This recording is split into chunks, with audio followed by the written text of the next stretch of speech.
Bwana Yesu asifiwe, watoto na watumishi wa Mungu, na wasalimu nyote katika jina lake Yesu Kristo, mwana wa Mungu aliye hai.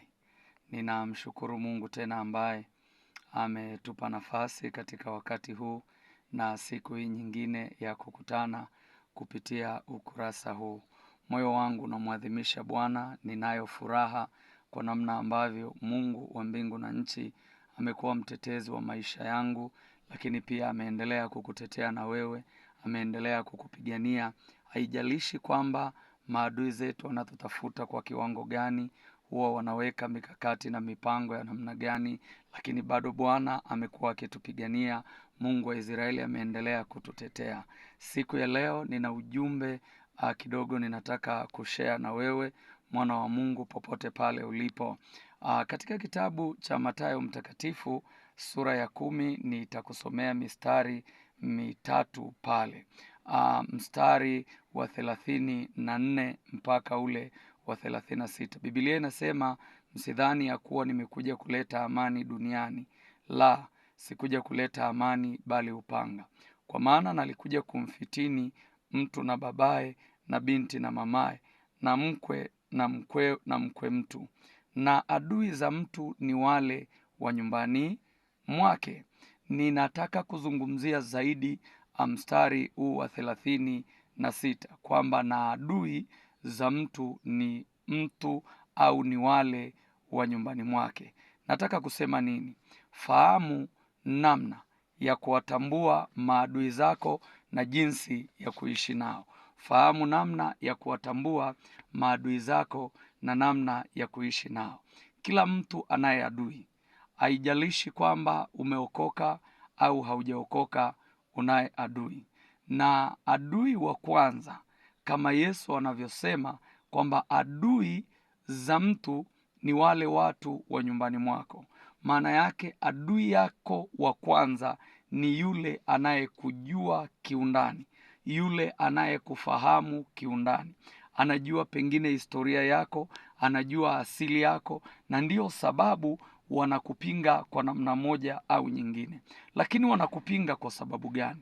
Yesu anasema katika mistari ya juu, msidhani ya kuwa nimekuja kuleta amani duniani.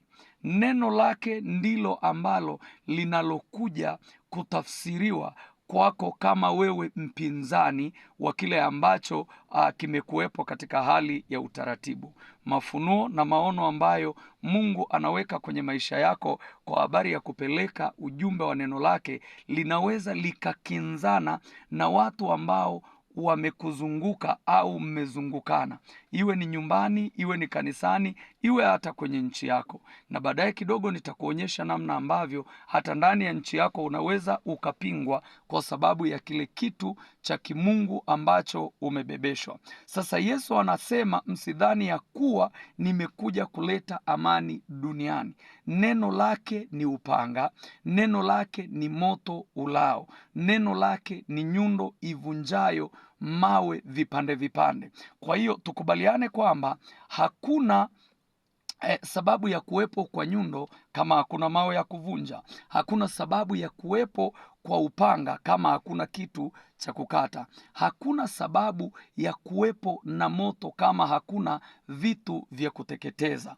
Maana yake maisha yetu yaliharibiwa pale Edeni, dhambi ilipoingia duniani. Baada ya hapo mwanadamu akaanza kubebeshwa vitu ambavyo hastahili kuwa navyo, na dhambi ikamtenga mtu na Mungu. Sasa neno la Mungu linaposemwa mahali likawagusa watu, na halikuanza leo. Maana yake neno aliloleta Yesu liliwahi kuwachoma watu waliosikiliza mwanzo moja kwa moja, lakini kwa neno hilo hilo wakina Paulo wakapitia mazingira magumu sana, wakina Petro, Stefano wakapigwa mawe mpaka akauawa. Sasa tunao maadui ambao tunaishi nao, na wakati mwingine hatuwezi kujua kama hawa ndio maadui zetu. Pointi yangu iko hapa kwamba wafahamu maadui zako au mfahamu adui yako na ujue namna ya kuishi naye. Jambo la kwanza, huwezi kumfahamu adui yako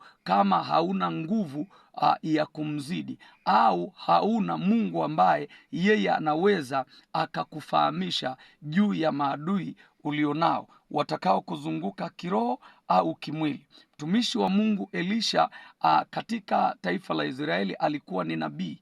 Wakati mfalme wa Samaria akipanga vita juu ya Israeli, mtumishi wa Mungu alikuwa akifunuliwa mambo katika nyakati tofauti tofauti, na alikuwa akimweleza au akimpa habari mfalme wa Israeli kwamba usipite mahali fulani, weka ulinzi mahali fulani, kwa sababu maadui zako wamejipanga kuja kwa njia hii. Mpaka yule mfalme ulifika wakati alikasirika, akawaambia, msiponionyesha huyu mtu ambaye anauza siri zetu au siri zangu kila wakati, nitawaua. Wakamwambia, hauna haja ya kutuua, kwa sababu kule Israeli yuko nabii. Chochote utakachokipanga kwenye chumba chako cha siri, yeye anaona na anajua. Elisha kwa nini alifanikiwa? Alikuwa anajua kwa njia gani? Alikuwa na mahusiano ya karibu kabisa na Mungu mwenye mamlaka, Mungu mwenye nguvu, anayeona mambo ya sirini yaliyowazunguka watu au yaliyomzunguka mtu. Kwa hiyo ukiwa na mahusiano mazuri na huyu Mungu aliye hai, maana yake atakufunulia mambo yanayopangwa na maadui zako. Haijalishi kwamba ni ndugu zako wa kuzaliwa, haijalishi kwamba ni ndugu zako katika kanisa, haijalishi kwamba ni ndugu zako katika nchi, ni mtu wa namna gani, maana yake mikakati yao inapopangwa, basi wewe unajulishwa na Mungu, na sasa unaanza kupangua hoja zao kwa maombi. Maana yake haushindani kwa jinsi ya damu na nyama. Kwa hiyo jambo la kwanza, lazima uwe na mahusiano na huyu Mungu mwenye mamlaka na mwenye nguvu zisizokuwa za kawaida. Kumbuka kwamba wanaokupinga hawakupingi wewe, wanaokukataa hawakukatai wewe, wanakataa kile kitu cha kimungu ambacho kimewekwa ndani yako, na hicho kitu ndicho ambacho Mungu anakilinda kwako, kwa sababu kuna ujumbe usiokuwa wa kawaida utakaowafikia watu, utakaogusa maisha yao. Sasa lile neno linapochoma dhamiri za watu, nafsi za watu, wanageuka, wanaanza kuwa maadui zako. Kwa nini? Angalia mstari ule wa 36, anasema kwa maana, anasema hivi mstari ule wa 36, na adui za mtu ni wale wa nyumbani mwake. Sasa unapowatambua maadui zako, haipasi wala haifai kushindana nao na kuanza kupigana nao kwa jinsi ya damu na nyama. Maana yake lazima uchukue hatua za wewe kuanza kuomba. Lazima uchukue hatua za wewe kuanza kumuita Mungu. Kwa nini? Kwa sababu yeye peke yake ndiye atakusaidia. Yeye peke yake ndiye atakusaidia. Katika kitabu cha Samueli wa kwanza sura ya 24, Samueli wa kwanza sura ya 24, mstari wa 16, nitakusomea mistari michache uone namna utakavyofunuliwa na Mungu juu ya maadui zako. Hauna haja ya kushindana nao, badala yake wewe rudi magotini, maana sio kila vita itapiganwa kwa mwili. Katika Samueli wa kwanza sura ya 24 kuanzia mstari wa 26, Biblia inasema, ikawa Daudi alipokwisha kumwambia maneno hayo, Sauli alisema, hii ndiyo sauti yako Daudi mwanangu? Naye Sauli akapaza sauti yake akalia, akamwambia Daudi, wewe mwenye haki kuliko mimi, maana umenitendea mema nami nimekutendea mabaya. Nawe umeonyesha leo jinsi ulivyonitendea mema, kwani Bwana aliponitia mikononi mwako hukuniua. Maana mtu akimwona adui yake, je, atamwacha aende zake salama? Basi Bwana na akulipe mema hakika kwa haya ulionitendea leo. Na sasa angalia, najua ya kuwa hakika utakuwa mfalme, na ufalme wa Israeli utafanyika imara mikononi mwako. Basi sasa uniapie kwa Bwana ya kwamba hutawakatilia mbali wazao wangu baada yangu, wala hutaliharibu jina langu katika mbari ya baba yangu. naye Daudi akamwapia Sauli. Kisha Sauli akaenda zake kwao, lakini Daudi na watu wake wakapanda kwenda ngomeni. Daudi anakula kiapo cha mara ya pili na Sauli. Cha kwanza alikula na Jonathan mtoto wake, ambaye Biblia inasema Jonathan alimpenda Daudi kuliko alivyoipenda roho yake yeye mwenyewe. Jonathan ndo alitakiwa arithi hichi kiti, lakini Jonathan kwa sababu aliandaliwa na Mungu kuwa msaada kwa Daudi, akampenda Daudi na akaapiana na Daudi na akakubali kwamba Daudi atakuwa mfalme mbele yake. Na wakati fulani alimwambia, endapo mimi nitakufa, tunza uzao wangu. Endapo wewe utakufa, nitatunza uzao wako. Kwa hiyo Daudi alikwisha kula kiapo na Jonathan, kwa maana na familia ya Sauli. Hapa Daudi alishagundua ya kwamba adui yake ni nani. Aligundua ya kwamba Daudi aligundua ya kwamba adui yake ni Sauli. Na Sauli anamchukia Daudi kwa sababu ya kile kitu cha kimungu ambacho Mungu aliweka ndani yake. Sasa inawezekana ukawa umegundua baadhi ya mambo. Umewagundua na watu ambao wameweka mikakati ya kuua huduma yako, wameweka mikakati ya kuua maisha yako kiroho na wakati mwingine kimwili. Mungu anapokupa kuwatambua, hakupi kuwatambua peke yake. Anakupa kuwatambua, anakupa na mtu wa kukusaidia kuvuka kutoka katika eneo hili. Maana yake ni lazima Mungu atakuandalia njia, na akuandalii njia kwa sababu we ni mzuri au mimi ni mzuri. Anakuandalia njia kwa sababu ya kitu cha thamani alichowekeza ndani yako. Sauli anamwambia Daudi, ninajua utakuwa mfalme. Kuna watu wanajua wewe unaenda kuwa nani, kwa hiyo wanapambana kuzuia. Inawezekana ni ngazi ya familia, inawezekana ni kanisani kwenu, inawezekana ni kwenye kampuni au mahali unafanyia kazi, serikalini, serikali yoyote unayofanyia kazi. Inawezekana ni katika nchi yako unapingwa kwa sababu wamechungulia, wanajua.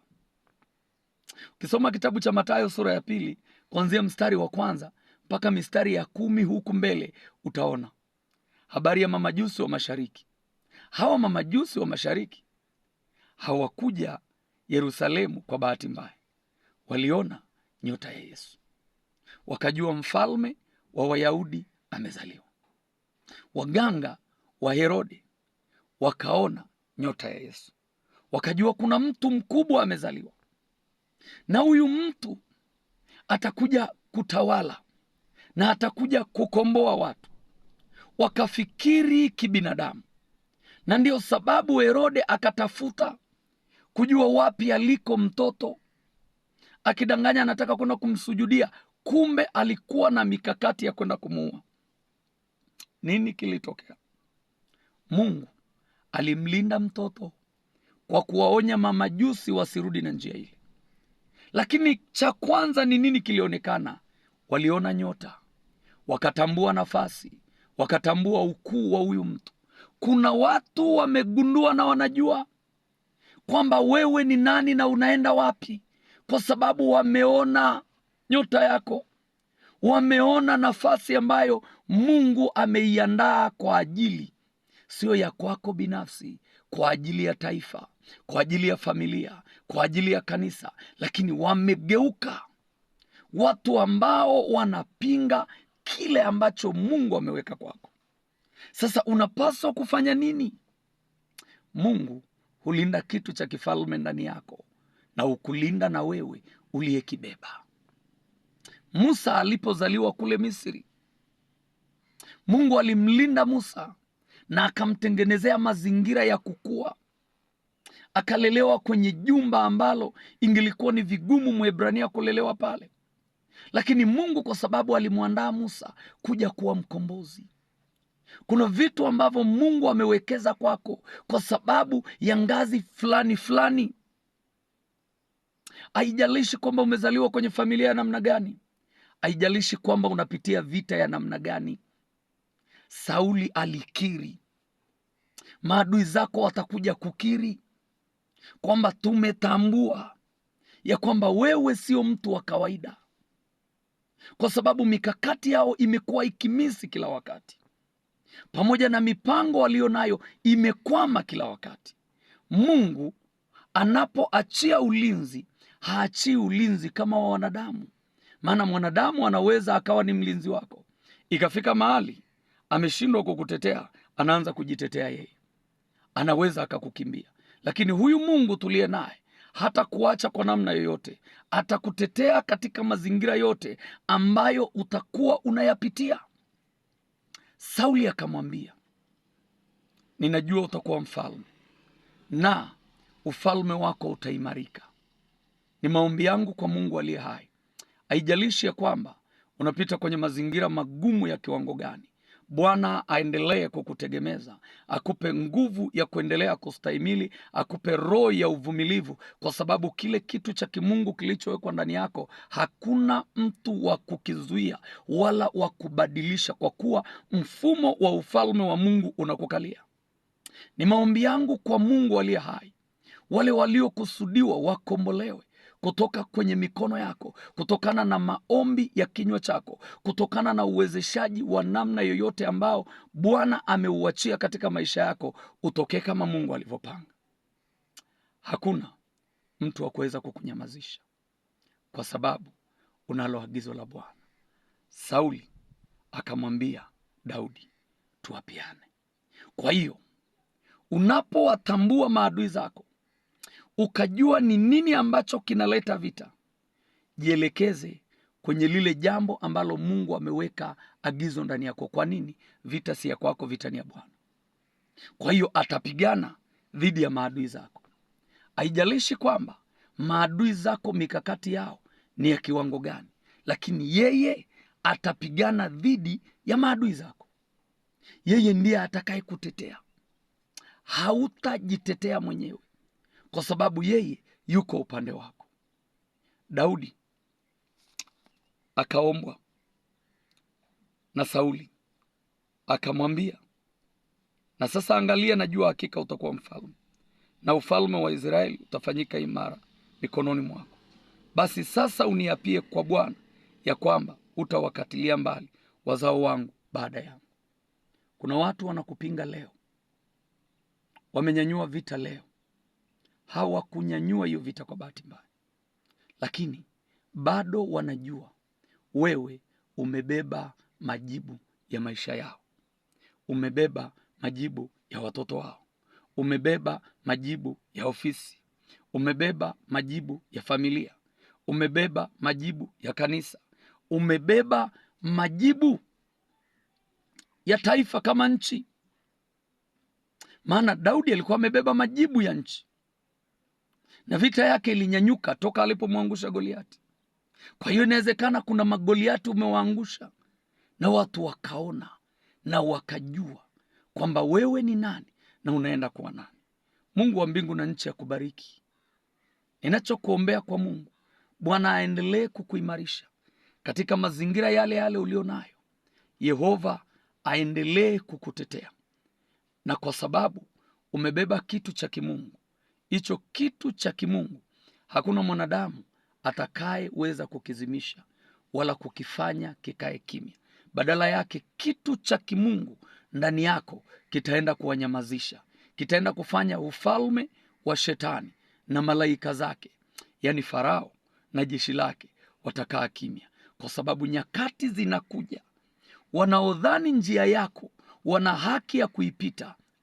Wacha tu bahari ipasuke, alafu wao watie miguu yao kwenye njia yako. Bwana ataigeuza bahari ya Shamu kinyume cha maadui zako, na watakwenda kufunikwa na hawataonekana tena, na mahali pao hapatakumbukwa tena, na kumbukumbu lao litapotea. Na jina la Mungu wa Israeli, Mungu wa majeshi, Mungu anayemiliki na kutawala, hilo ndilo litakalotukuzwa. Damu ya Yesu ikufunike. Mamlaka ya kimungu endelee kukutawala. Uongozwe na Roho Mtakatifu siku zote za maisha yako. Huduma Mungu aliyoweka ndani yako iendelee kunyanyuka, iendelee kukua siku kwa siku, kwa sababu Bwana amekusudia kukupeleka mahali. Katika jina la Mungu Baba, amen.